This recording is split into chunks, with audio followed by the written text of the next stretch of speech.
I feel like I'm finally learning the actual definition of sacrifice. The last 7 years I had spent alone because I was trying to distance myself from the rest of the humanity, humans.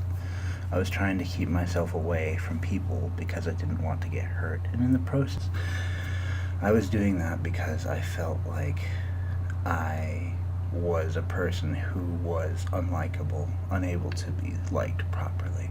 So I would distance myself on purpose so that nobody would ever desire to spend time with me. I had condemned myself this way. Then somebody reaches out, despite all of my best attempts to keep them away, and shatters my version of reality, making me realize that everything that I thought I knew was wrong. Because, well, not everything, but most of the things. My perspective on the world was wrong. And I am now realizing that every day is a new you. Every day you get is a gift, and it's a time for you to be able to attempt to be a better person. I am currently going through a situation where I am having to give up something that I prize dearly because it is damaging for both parties included. So, the meaning of sacrifice is to give up something meaningful for the hope of a better future. Most of the time, it's just time that you give up for hope of a better future. I guess that could be considered what I'm doing right now. I have been. I'm hoping to now finally incorporate all the things I've been learning into my life, as opposed to thinking that they affect me in their own way without me realizing that I am the arbiter of my own fate.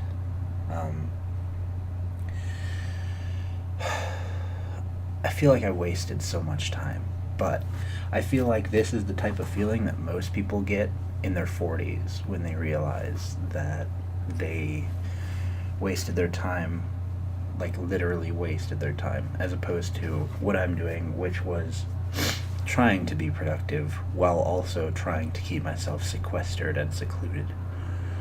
Now, I am in a very privileged position where I have the ability to get back the thing that I'm sacrificing when I am ready. That's an incredibly gifted position. And I'm honored and privileged and lucky. I'm a very lucky individual.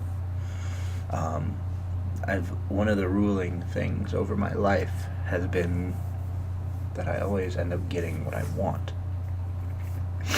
And I feel that I am largely spoiled because of that, because everyone in my life wants what's best for me, for the most part.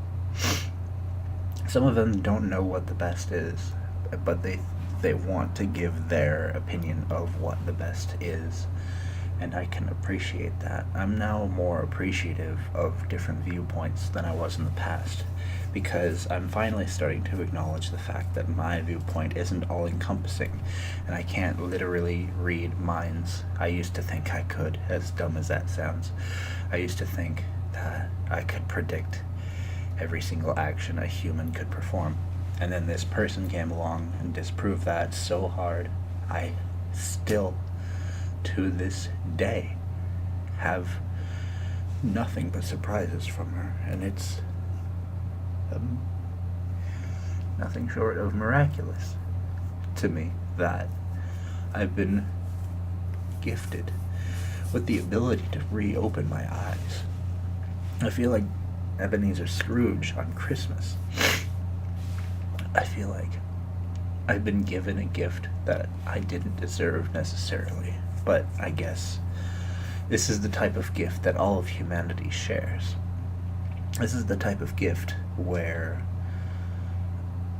realizing that the slow and tiresome path, realizing that doing things that are meaningful, realizing that um, being the correct way is what helps you in the long run, as opposed to giving in to desires, giving in to feelings, giving in purely to emotion.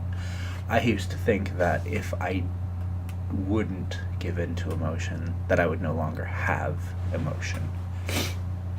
As you can probably tell by my manner of speech, I am an emotional person. I cannot simply overwrite my emotions, but I had fears that I would end up like people that I've seen around me who sequester their emotions specifically off so that they are no longer bound by them. And in the process of being afraid of that, I was heading towards it. Any decision that I make that's motivated by fear tends to be the wrong one. This decision was only possible because the person I trusted enough to not have any fear of the fact that I have horrible separation anxiety. I have, well, I would say generalized anxiety, but it's usually separation anxiety because I don't.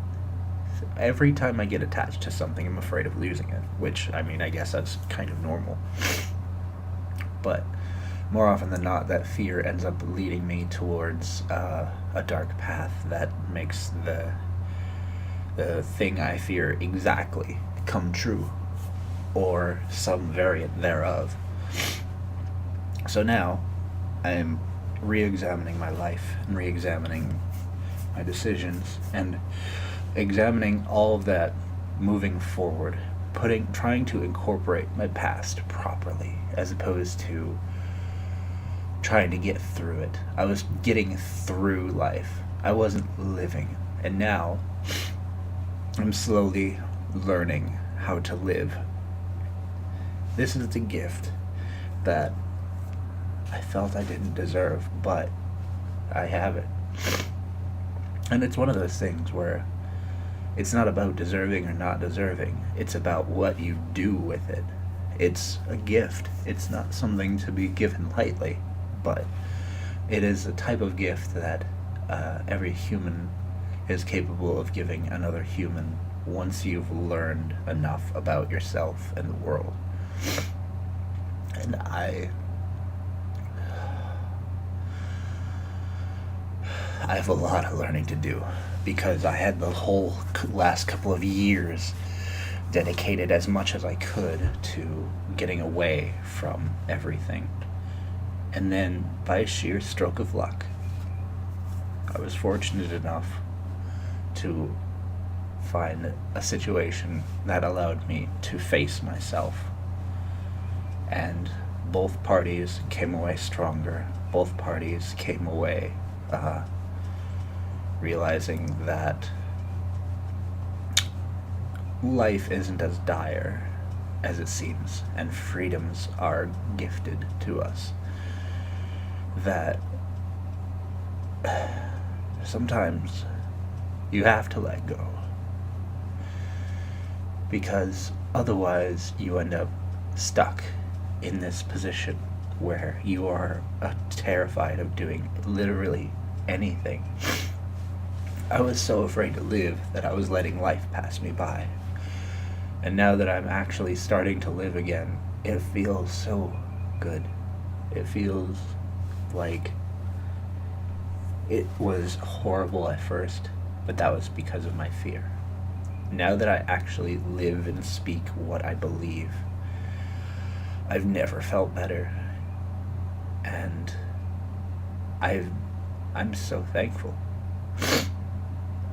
If you end up hearing this, you know who you are. I've mentioned you in the past. I don't know if you heard that. I don't know if you'll ever hear this. But I'm glad that we met.